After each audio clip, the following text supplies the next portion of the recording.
Bismillahirrahmanirrahim. The topic for discussion in today's lecture is microevolution.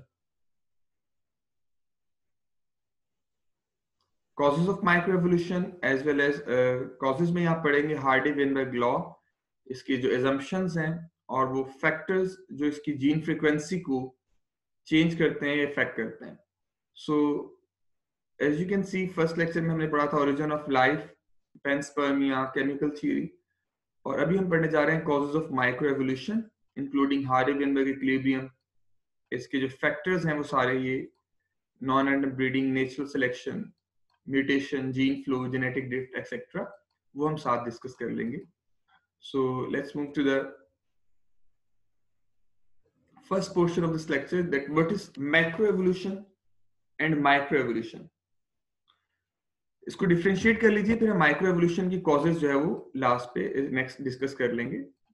As far as macroevolution is concerned, macroevolution is a change among species over a long time. जब new species बनती हैं, एक species से change होके, with some species dying out and new species emerging, ये groups के दरमियान evolution है larger scale पे. Major biological changes they are evident in the fossil record with reference to macroevolution.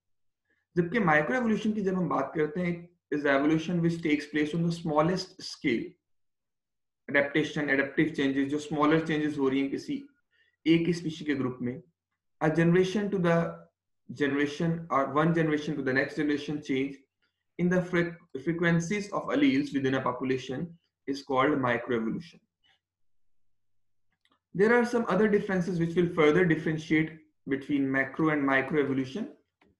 Macroevolution, as we have said, it is happening at larger scale. Micro, smaller scale का evolution होता है. Macro evolution longer time period के लिए होता है, जबकि micro evolution few generations के लिए. ये ऐसा भी हो सकता है कि एक जनरेशन में जो चेंजेस आएंगे वो नेक्स्ट जनरेशन में इनहेरिट हो जाए, बस वो माइक्रो एवोल्यूशन है. Macro evolution above level of species होता है या एट लेवल ऑफ स्पीशी होता है. कोई न्यू स्पीशी का बनना या किसी नए ग्रुप का इवॉल्व हो जाना, that is macro evolution.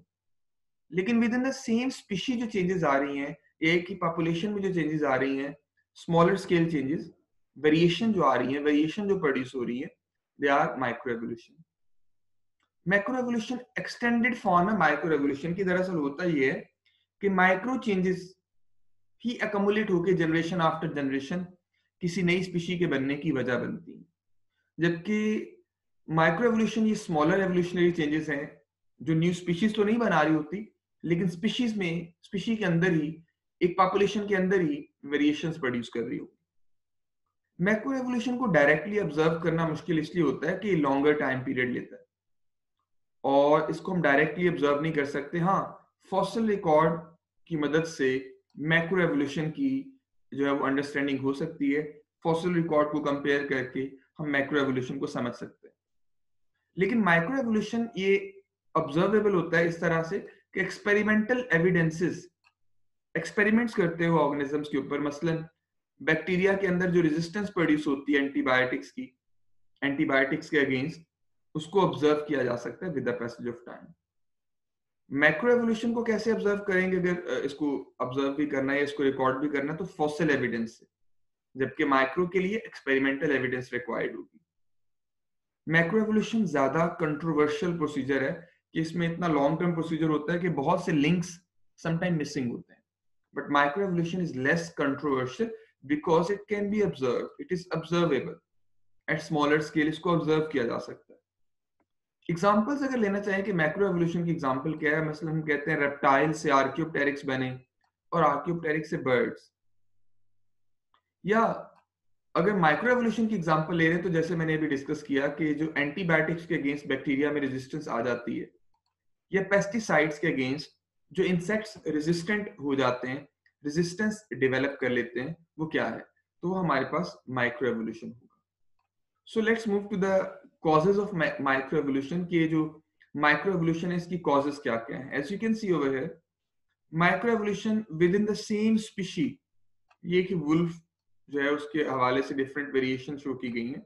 Adaptation which can be observed both in nature as well as in the laboratory, and they are occurring within the same species. जबकि मैक्रो एवोल्यूशन में आप देखिए कितनी लार्ज स्केल चेंजेस आ रही हैं।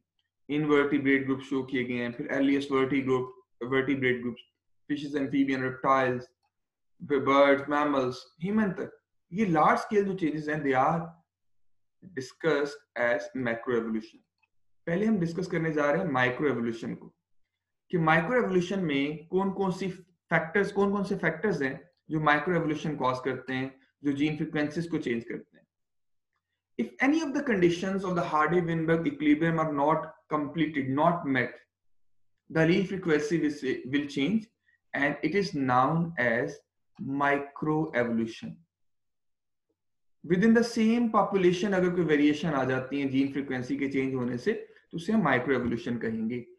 So what are situations that will cause microevolution? There are mutations, gene flu, non random mating, genetic drift और natural selection. ये सारी वही कंडीशंस भी हैं जो हम बात करते हैं कि हार्डी-वेनबर्ग इक्विलिब्रियम को डिस्टर्ब करने वाले फैक्टर्स. सो हम नेक्स्ट डिस्कस करेंगे हार्डी-वेनबर्ग इक्विलिब्रियम.